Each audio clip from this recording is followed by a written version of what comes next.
Hi there, I'm Juliet.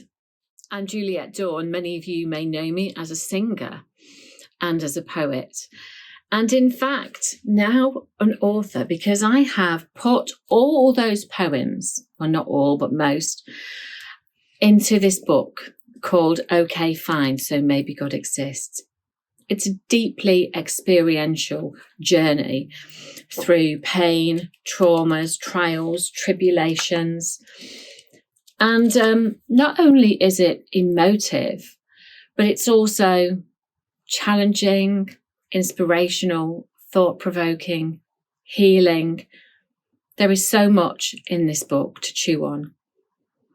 But not everything in here is deep or profound or, really tackling those difficult life issues. Some of it is a little bit light-hearted, like this poem that I want to read for you today. Well, I have been brought up knowing God as my creator. It's what the Bible says, and it's what I know right in the bottom of my shoes. I just know it. And when I was at school in geography lessons, I never took on board these theories of evolution and the Big Bang and such like. Even Darwin disclaimed his own theory and said it was just a theory and there were flaws in it. Let's face it. Let's talk about the elephant in the room. Things don't just create themselves. Things don't just make out of nothing, and particularly not out of a chaotic Big Bang. They don't. In fact, all intelligent science points to the fact of there being a creator. Intelligent creation. But this is not a theory-busting, boffin terminology poem. This is a little bit of light-hearted, poking fun, but nonetheless, it is actually very important to be able to poke holes in what culture, society, and science have tried to feed us as the correct narrative. Well, we know that it's not. And this might be a useful tool just to bring the elephant in the room to anybody who might still think that you and me and your dog were made out of a Big Bang. It's called creation. Creation begs the question, how came I so refined? Did such sophistication just happen, undesigned? Did space and time self-manage, so perfectly aligned? Did light and dark appear by luck and chance combined? Well, did every tiny atom create itself a glue to stick to other particles that also made some too, and by some secret language make sure all cell life knew that they would make the universe by forming bang on cue? By all their thinking efforts, did atoms form a plan and brainstorm evolution to one day make a man? But first they found a conscience and development began. A complicated setup to resist, respond, and scan.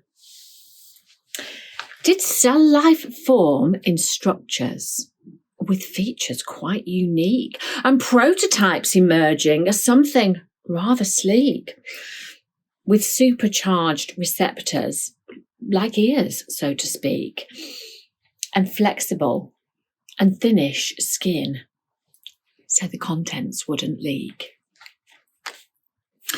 The mission that's successful, did atoms then contrive to set about inventing and bringing stuff alive?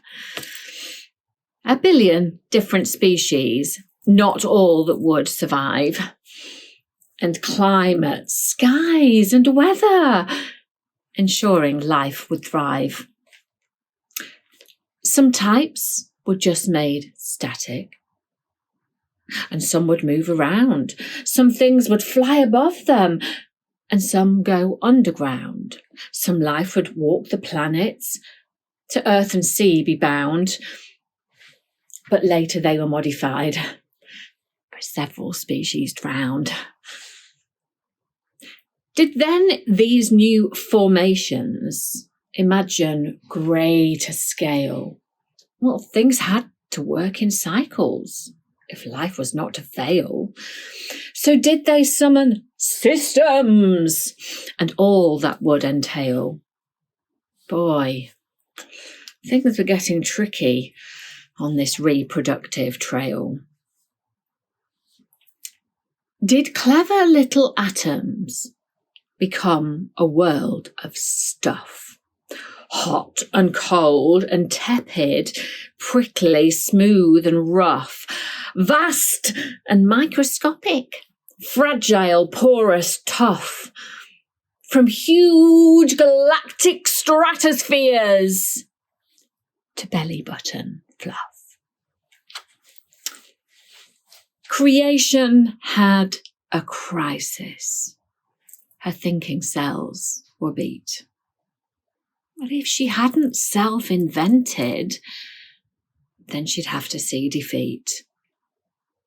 But she looked at all her beauty. This amazing, complex feat. And saw, in just one moment, that her thoughts were incomplete. She thought that it was foolish to believe that she'd been made, but this was far more senseless, this self-evolved charade.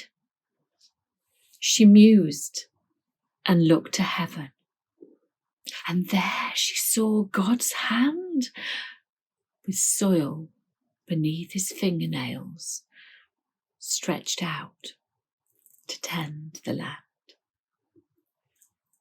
Right there, she heard God's heartbeat. She recognized the thud, the rhythm of her seasons, and the sense of all her good. She wanted then to shout it, and only wished she could, that she'd recognized her maker.